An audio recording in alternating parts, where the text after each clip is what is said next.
10 anni. Questo è il tempo che ci è voluto a KTM per ascoltare le richieste degli orfani dell'SMT. Una moto forse mai del tutto compresa, ma che con quel carattere unico, unito a un comfort appena migliore di quello di una Naked, ha fatto innamorare migliaia di hooligans.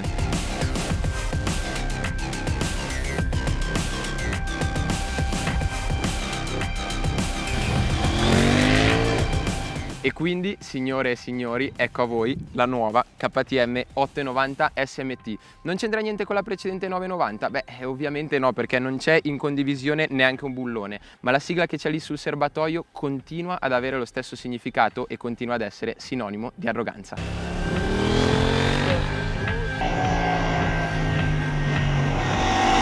Un esempio, la maggior parte dei brand in una sport touring a manubrio alto ci vede una moto comoda, quasi accondiscendente, perfetta per fare numeri sul mercato. A Mattighofen invece hanno deciso di dare vita a qualcosa di diverso, a una moto che se ne sbatte di coccolarvi, a una moto che sembra uno schiaffo in faccia alla razionalità alla quale ci stiamo abituando.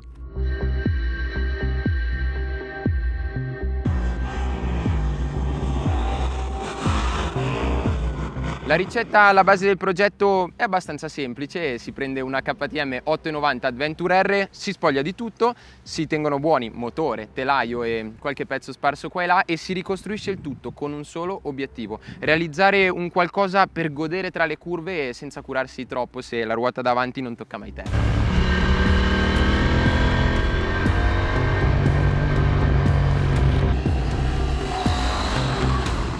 Quindi, motore bicilindrico in linea da 899 cm3, 105 cavalli e 100 Nm di coppia, telaio a traliccio e un mix di nero, bianco e arancione.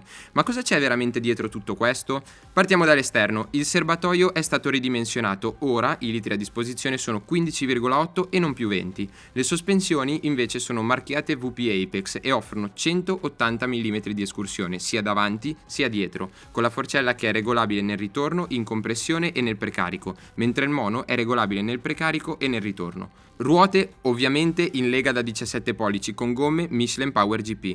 Il pacchetto elettronico conferma tutti i controlli presenti sull'Adventure R, con la mappa track al posto della rally, anche in questo caso optional proprio come quick shifter, dalla quale si può personalizzare la risposta del gas, la soglia di intervento del controllo di trazione, attivare o disattivare la gestione della coppia rilascio e per finire l'ABS, che può essere acceso o in modalità supermoto con il sistema disattivato al posteriore.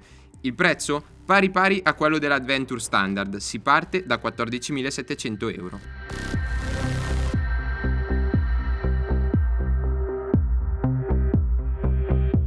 Siamo fermi un attimo, faccio vedere un po' le moto, giusto per farvi capire quanto vento c'è. E guardate, adesso si è calmato un attimo, ma è abbastanza tosta. Adesso abbiamo da fare una roba tipo Pikes Peak in salita. Vediamo come va.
Bene, prova finita. Allora, prima di parlarvi di come va la moto, delle impressioni che ho avuto, vorrei fare una piccola considerazione, perché diciamo che come si presenta, almeno sulla scheda tecnica, la nuova SMT è un po', trae un po' in inganno, nel senso che si parla di una crossover, quindi una moto abbastanza alta, posizione di guida abbastanza eretta, ruote da 17 e quindi viene subito da pensare alla classica crossover, no? Alla classica sport touring dal manubrio alto, che va un po' contro la Tracer 9, se si vuole la Versys e via dicendo. In realtà questa non è una moto di quel genere, perché in KTM non hanno voluto fare una sport touring, una crossover, comunque una moto pensata per viaggiare, quindi una naked rialzata o un adventure con le ruote da 17, qualcosa che ti mettesse a proprio agio, diciamo, quando si è anche in autostrada, che regalasse tanto comfort.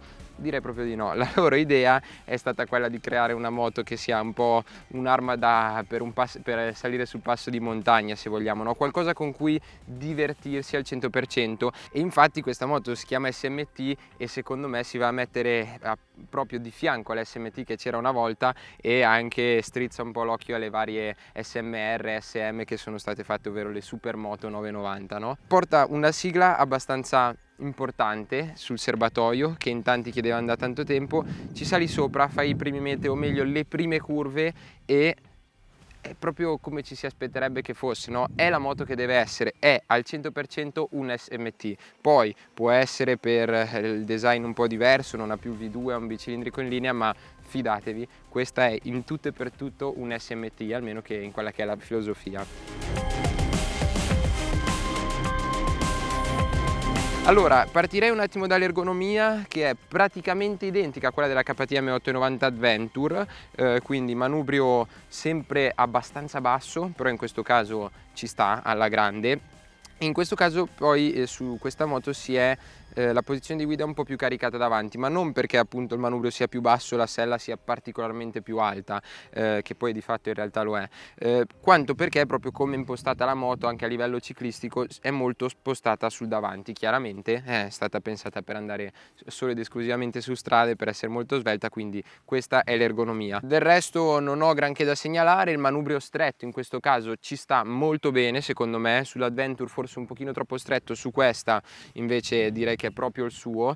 A livello di comfort, quando ci si siede in sella, beh, come abbiamo già detto, non è una moto che è stata pensata per essere confortevole, e infatti allora la sella è abbastanza dura, soprattutto nelle zone qui del fianco, i bordi sono abbastanza importanti, si sentono molto da questo punto di vista, anche quando ci si siede sopra li ho avvertiti molto in questa zona delle gambe, sella dura, quindi anche in questo senso. Poi protezione aerodinamica non ve ne sto neanche a parlare, perché mi sembra chiaro che che non sia pervenuta, si è coperti diciamo fino qua, un pochino le spalle, devia bene l'aria, però non è una moto, ecco, con cui andare in autostrada e viaggiare proprio tranquilli, ecco, questo poco ma sicuro. Dicevo ergonomia, sella 860 mm, io tocco abbastanza bene a terra perché la moto è stretta, però non è bassissima, diciamo che chi è di gamba un po' più corta, ecco, tocca sulle punte, ecco, io tocco con entrambi i piedi proprio al pelo, che sono alto 1,80 m appunto.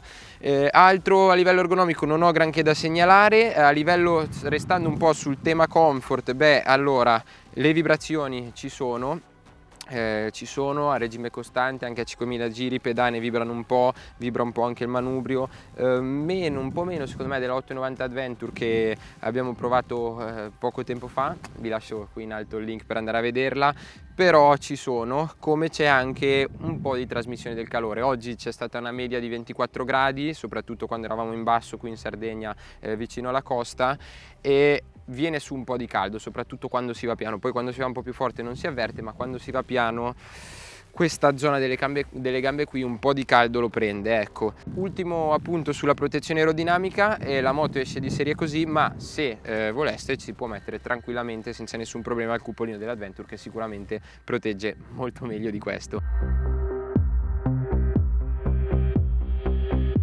Comunque non è tutto perfetto, soprattutto dal punto di vista comfort, ma in realtà posso dirvi che a me, da quando ho iniziato a guidarla, non me ne è fregato niente. Oggi oltretutto non abbiamo neanche fatto pochissima strada, abbiamo fatto 240 km circa, e anche questi difetti, queste caratteristiche che non mi fanno impazzire, non ho sentito la forte necessità di desiderare qualcosa di diverso. Questa moto qui mi è piaciuta tantissimo così com'è, perché quando iniziano le curve ti dimentichi di tutto il resto. La moto è velocissima. Gran parte del merito, o comunque parte del merito, perché la ciclistica è molto sana, va dato soprattutto alle gomme, condizione di asciutto oggi, temperatura giusta, quindi abbastanza caldo. Michelin Power GT è praticamente una gomma slick, quindi tenuta infinita, anche quando magari l'asfalto non è perfetto, proprio come pulizia c'è un po' di sabbiolina, tipico qua in Sardegna. Non si hanno perdite di aderenza particolari, la moto tiene sempre tantissimo, c'è tantissima spinta laterale quando si va dentro, sia davanti sia dietro, e la moto comunque è una lama, cioè è velocissima a scendere in piega, però non cade in curva. È una discesa molto rapida ma molto controllata, molto progressiva, quindi non si ha quell'effetto tipico, direi, di molte moto con la ruota da 17 avanti, soprattutto crossover, che tendono un po' a cadere in curva, a tirarti dentro. Non è una sensazione che a me fa particolarmente impazzire. Con questa qui non succede, la discesa in piega è molto progressiva, molto rapida, a centro curva si riesce a tenere bene la linea che si è impostato e si riesce a mantenere l'angolo di piega che si vuole. La particolarità poi di questa moto è che può essere guidata in due modi, diciamo. O si guida nella maniera classica, no? Come si guiderebbe una naked o comunque una moto prettamente stradale, quindi uscendo un po' col corpo in curva, oppure si può piegare la moto e stare dritti tipo supermoto, perché è a tutti gli effetti, no? Quando anche si guida così viene fuori proprio una maxi motard, no? Quelle che c'erano una volta, come appunto la serie 990, l'Aprilia dorso duro e tante altre che ci sono state. Rimane chiaramente l'animo da moto da hooligans che contraddistingue tutte le KTM, e in questo caso vi posso garantire che è veramente molto accentuata. Una moto che ti invoglia a fare le impennate, a fare un po' di stoppi, traversi. Con questa moto qui devi proprio andare in giro e fare quello che ti pare, divertirti in sé alla moto, giocarci tanto, ti viene voglia di giocare, senti quasi il bisogno di giocare con la moto quando ci sali sopra. Veramente da questo punto di vista è in tutto e per tutto una KTM, direi che tra le ultime, insieme alla Super Duke 1290, è una moto che ti invoglia tanto a giocare, una delle moto più divertenti da questo punto di vista di KTM, con la differenza che per il tipo di strade che abbiamo fatto oggi, quindi delle condizioni abbastanza strette come raggi di curva, e poi siamo andati anche sul veloce, ma lì adesso ci arrivo. Nello stretto, secondo me, il pacchetto ciclistica, motore, ergonomia, motore compreso di potenza e tutto, cioè apoteosi, perfettamente azzeccato, non è mai troppa, anche quando si esce dalle curve si riesce ad aprire completamente il gas quando si vuole andare forti, si tengono dei ritmi anche volendo ben oltre la decenza. È tutto centrato, no? Tutto al posto giusto, almeno le componenti generali lavorano molto bene tra di loro. Sul veloce, la stabilità non è proprio da riferimento, come del resto era lecito aspettarsi, visto la ruota da 17, le sospensioni abbastanza lunghe, il frontale abbastanza ampio che di aria ne prende e il parafango comunque alto. Mi è piaciuta invece tanto la velocità con cui si cambia direzione, che viene confermata appunto anche a velocità più sostenute, dove la moto riesce a confermarsi non particolarmente fisica.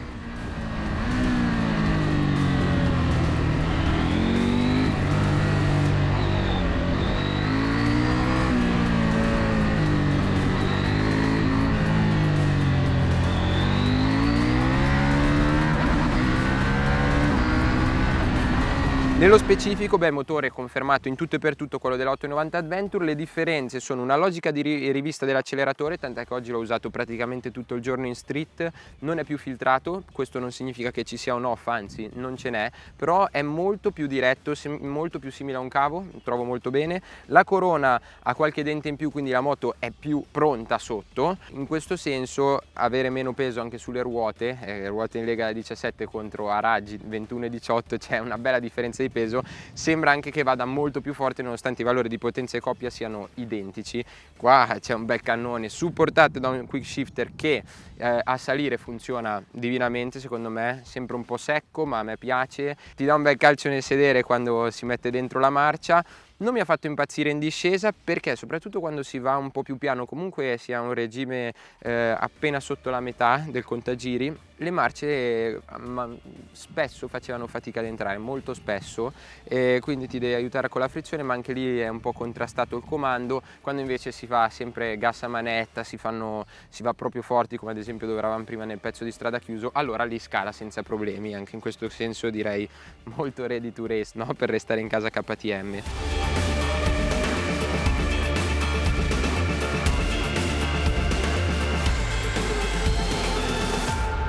ciclistica, beh, allora partirei innanzitutto dai freni anteriore, dischi da 320, stesso impianto dell'Adventure.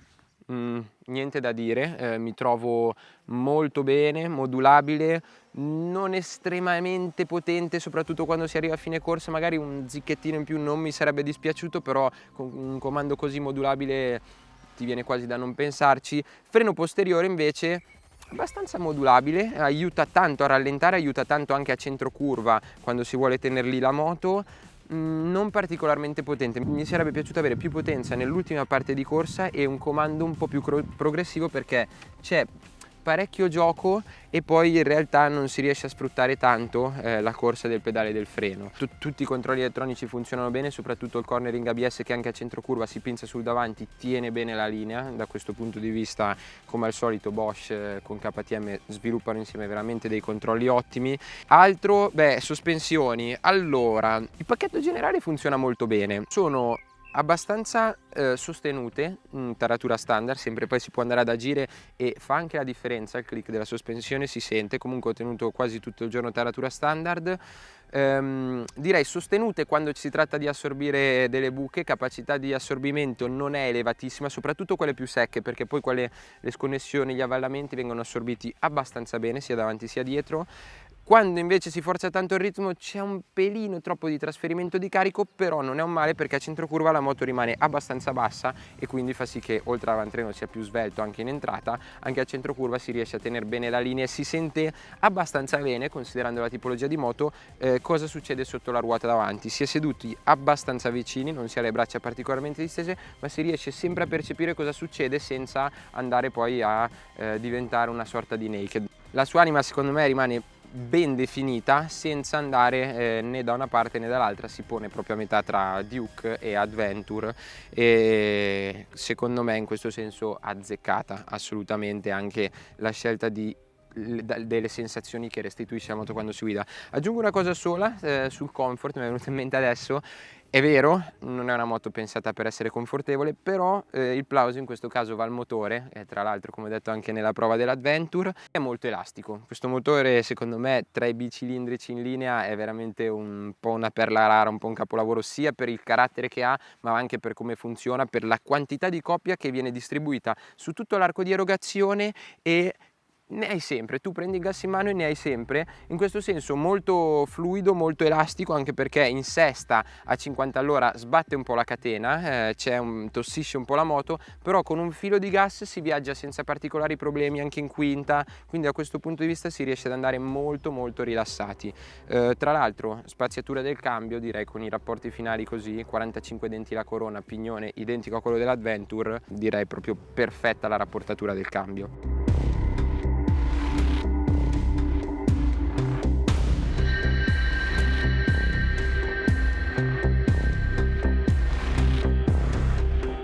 Penso di avervi detto più o meno tutto, comunque ricordo che c'è pur sempre un primo contatto. A me piacerebbe tantissimo farci un 1000 km con questa moto qui e vedere fin dove può arrivare, perché vi garantisco che l'eredità dell'SMT è raccolta al 100%. Non so cosa dirvi, nel senso, non è tutto perfetto, come avete visto ci sono un po' di cose che non mi fanno impazzire, però la moto è centrata, cioè io la serie SMR, SMT la conosco abbastanza bene, anzi direi molto bene, perché ho anche un SMR a casa, e quando sono salito sopra questa e ho iniziato a guidarla mi ha ridato le stesse sensazioni come moto per andare in giro a fare le penne, per fare tutto quello che volete, come ho già detto, con la differenza che questa qui è molto più semplice da guidare, c'è una velocità di inserimento in curva e anche meno fisica la moto, meno impegnativa sia a livello mentale sia a livello fisico, è molto più semplice da guidare. Qui si riesce con questa ad andare forte anche senza impegnarsi troppo, poi ce ne sono di più semplici chiaramente, ma per la tipologia di moto direi che è stato fatto un ottimo lavoro, non pensavo, e a questo punto direi che anche rispetto a una crossover fatta più per viaggiare, secondo me fanno proprio due mestieri differenti. Poi magari col cupolino dell'Adventure più protezione aerodinamica non è comunque male, chiaro, per chi è alto come me la distanza tra sella e pedane rimane un po' poca, volendo c'è la sella Power Parts che è più alta, però beh, devo dire che mi ha stupito, no? Ero un po' scettico all'inizio, chissà cosa è venuto fuori anche considerando la quantità di componenti condivisi con l'Adventure, invece ottimo lavoro, lo ripeto nuovamente, eredità raccolta, questo poco ma sicuro.